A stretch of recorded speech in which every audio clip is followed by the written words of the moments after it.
Okay, welcome to a new podcast. This is going to be the Xdefiant Melodium House podcast, which is going to be a podcast where I track my competitive progress in Xdefiant while at the same time talking about life, that kind of stuff, in these kind of videos.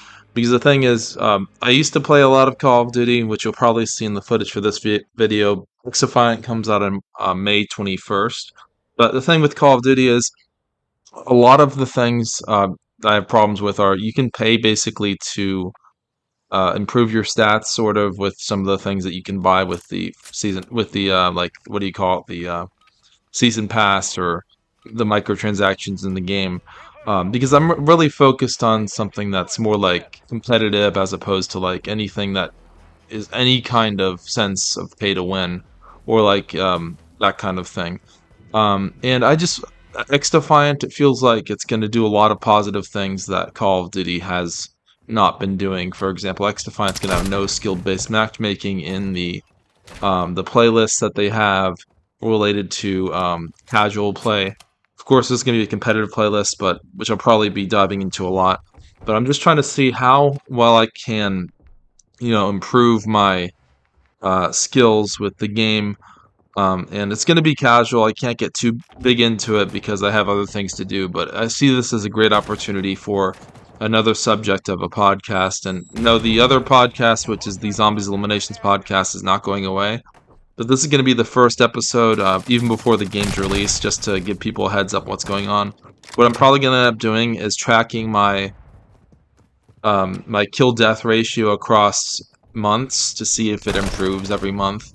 Release like one episode a week, maybe a little bit more consistently than the what I've been doing now with the Zombies podcast, because that takes forever, because like each episode has like maybe like 10 hours of gameplay or something, which takes a long time to build up to that.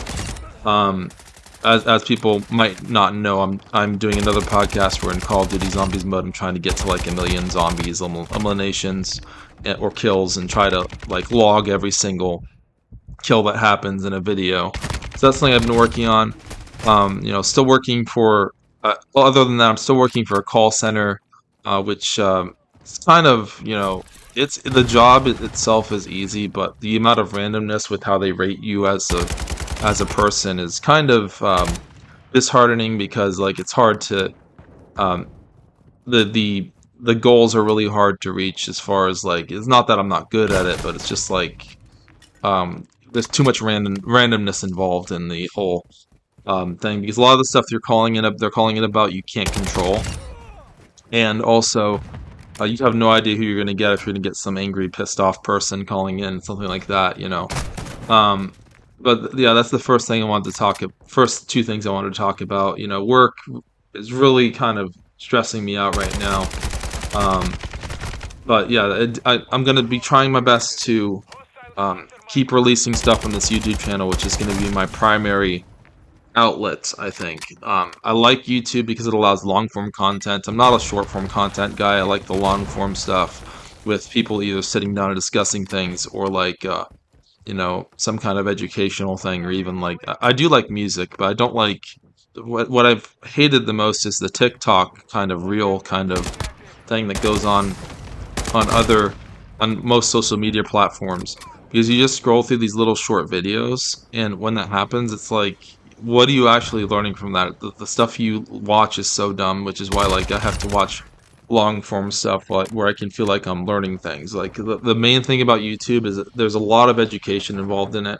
I'm trying to learn a lot of things, including history, some programming languages, including Python and SQL, as well as R, and that kind of stuff. Like, YouTube has a lot of like educational opportunity. It's like a free university kind of. So that's very helpful, and I have a long to-do list to do. Trying to learn, as I mentioned, SQL, to research a lot about studying history of like basically of every country on the planet, because I feel like so dumb when I don't know something about something. There's a lot in the world to learn about. And the world is a lot bigger than the United States itself. So I just want to have a bigger, broader outlook, and I feel so dumb that I don't know like more than English. Like, I've always wanted to learn another language besides English. I do know a lot of Spanish, but I can't speak it. I can read it, probably interpret it if I'm reading it, but when people talk really fast in Spanish, I can't really understand people. There's that, and then working on Unity 2, the novels that I'm working on, including the Bear of the Broken Cross series. Been reading The Subtle Knife, which is like the His Dark Materials book number 2, and then also working on these podcasts where I just sit in front of the microphone and talk and have gameplay in the background. I've been bunkering down, as everyone already knows if they listened to the previous podcast, with learning a lot more about Bitcoin or BTC. That's been a fun process. Um, Not just learning about it, but also like investing in it. I have quite a bit saved up, and then of course a big life update. I don't think I've mentioned this yet. Probably maybe not. I'm expecting my second child soon. We'll find out the gender hopefully next week of the child. It's really exciting. I feel like I should be more excited because like with the first kid everything was new, and like with the pregnancy and everything, but now with the second kid it's like you just expect everything to happen that way. So I feel like I should be more excited, but and hopefully they don't listen to this podcast years down the line when and hear things about themselves. But um anyway, I'm still excited. It's just like not, for some reason it's not as like a much of a new experience as the first kid, my first daughter Aura. But yeah, that's that. And then I've been thinking about doing some writing for the Urban Writers, which is like a ghostwriting service where you can ghostwrite for people and get money paid for it. But the thing is with that, I don't think it pays enough. And also, final thing is like, I don't have enough time to just sit there and write someone else's book. If I'm gonna sit there and write things, I want to write my own book. I have the Banner of the Broken Cross poem to write, which is 22 million words, which I'm still working on this to this day. It's gonna take me 25 years to write.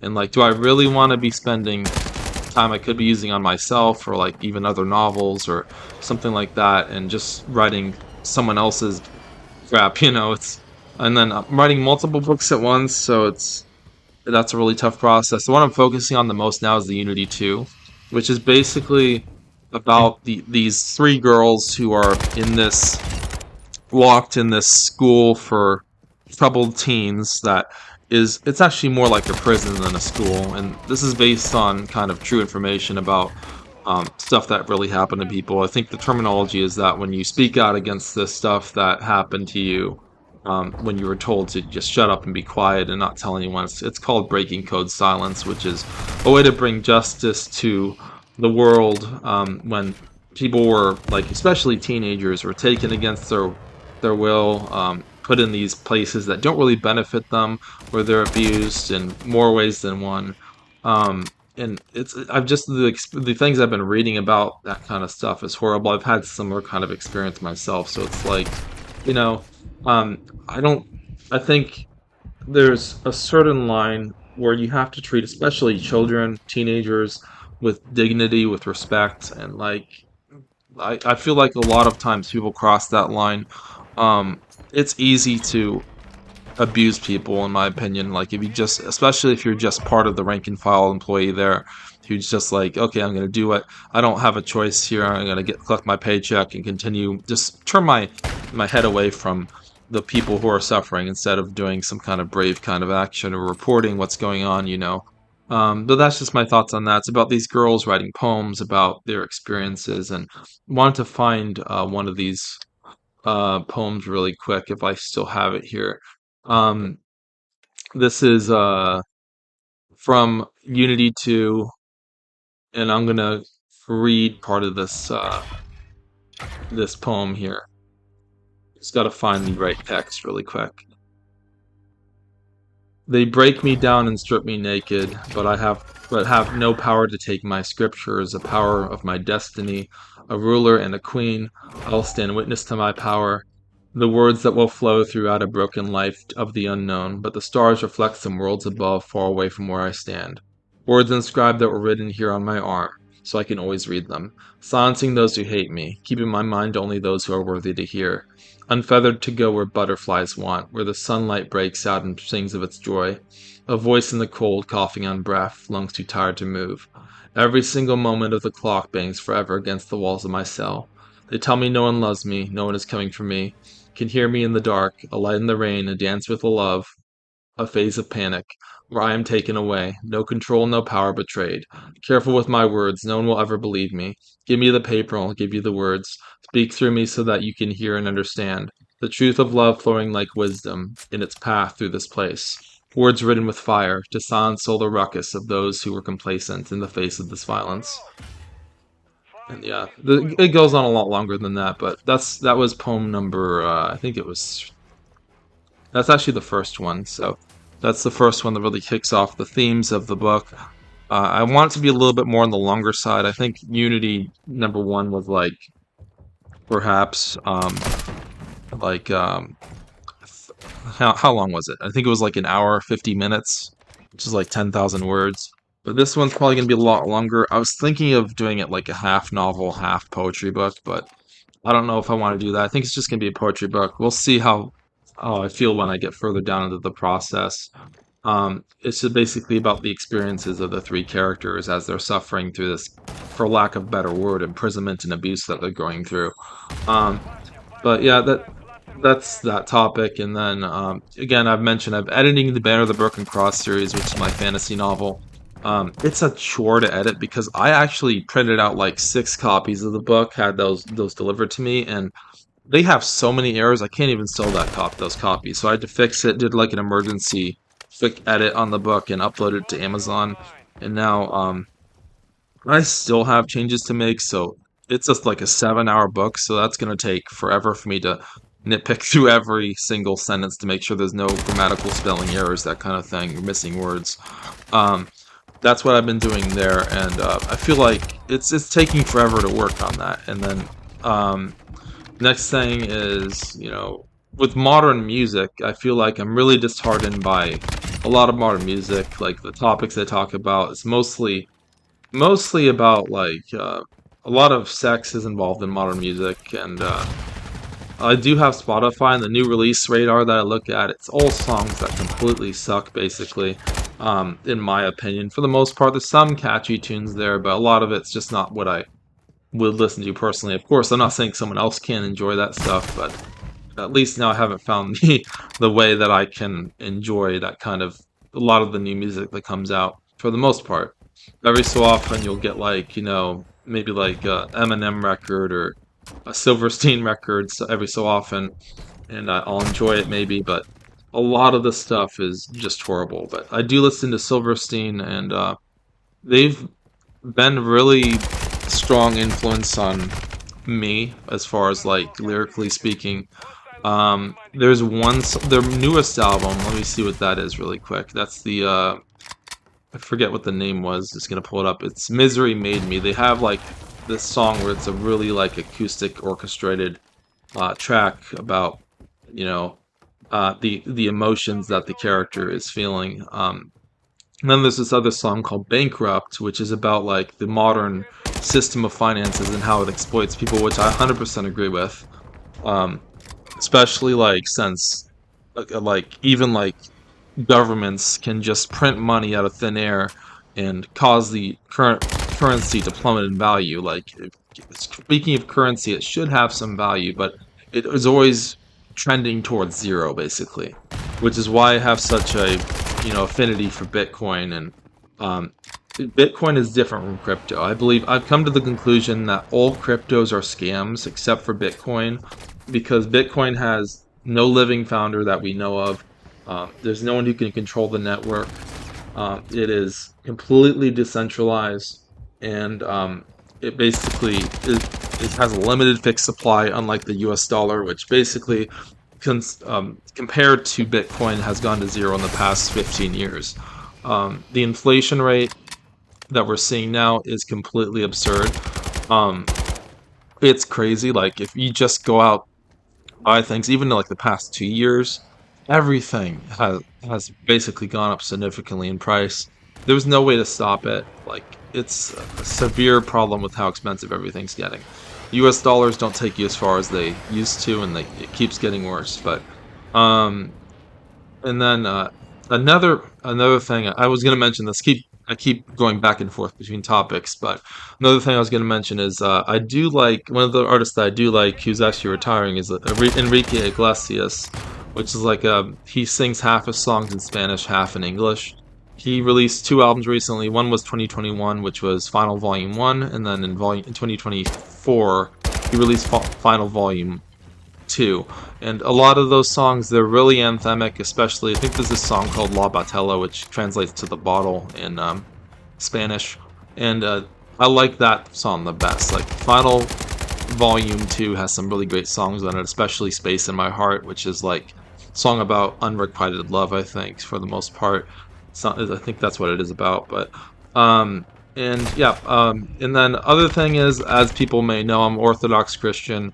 So been really, to be honest with you, been really bad at fasting and stuff, and haven't been to church in a while because my wife's been having these medical issues and getting to church is quite a trek to actually drive all the way there.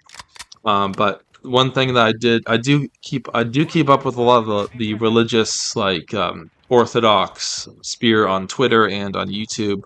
And there's a lot of good channels out there, but there was this one channel, I think it's run by a true Orthodox person who, well, True Orthodox is a denomination, but which the mainstream church considers to be schismatic. And basically, he had this video out there, which basically was him giving a platform to atheism and veganism the whole time, and not even disagreeing with it. So that's one thing that I was, I saw, and kind of disappointing to see someone like that, especially being so staunch against ecumenism supposedly, and then going out and doing that. Um, Again, that's just my thoughts on that, but not that. What I'm trying to say is that's kind of hypocritical. Like the whole thing with the true Orthodox movement is that they're against ecumenism, but then they'll technically, give a whole platform to an atheist to basically announce his positions without even really debating him and pretty much agreeing with him on the topic of veganism, which is very strange to me why you would do that. But I try to stay away from a lot of the contentious religious debates, especially on YouTube and on Twitter, because to be honest, really, it depresses me to think about a lot of these topics. And like, I feel like I've gotten in a lot of Twitter debates before, and it, to be honest, not saying this is, again, this has nothing to do with the true or falsity of my positions, but it does really give me a lot of anxiety when you go on Twitter and start having back and forth and people attacking you for your religious positions or political positions. I feel like, I have enough anxiety with my job as it is, and when you have people attacking you on Twitter, it's horrible. And one thing that happened recently was that I did post, the links to my book on Twitter that I just released, and during that time, basically, the show Fallout came out, which is based on the video game, and there is this one line about this character who says, "Do you want to have sex?" or something, and then what I thought I was like commenting on that, saying, that is horrible writing in my opinion, and then basically when I said that, I had all these people coming after me saying, "You suck, Joey. Your writing is horrible. No one's gonna read your books, even though they have. How could they read my books in 2 minutes?" And like, I don't think they did that because like you can't judge the what's the word, the the quality of someone's writing if you haven't even read the stuff. So it's like a lot of people. Twitter is a complete cesspool.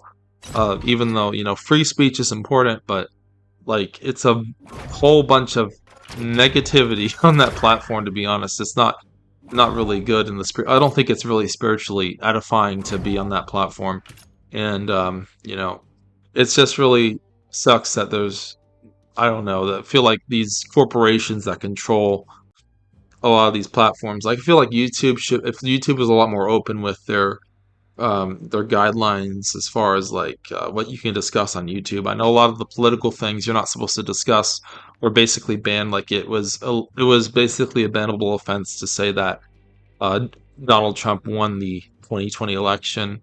Like and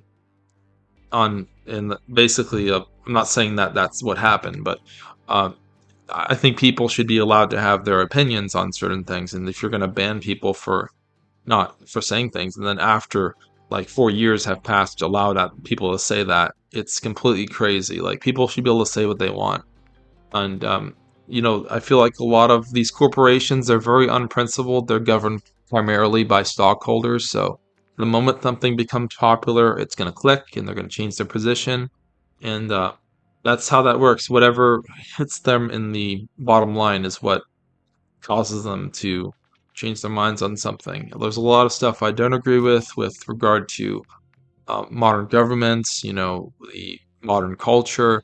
A lot of the freedoms that people should have are being slowly stripped away. Even like, I am such a libertarian in that regard that like even like the fact that someone has to go to the DMV to get a driver's license is a lot. No, this is the case in every country, but should it be that way? I mean, like, I feel like driving should be a right, and it should be something that can be taken away from you if you like have a lot of like violations on your record, like drunk driving or things like that.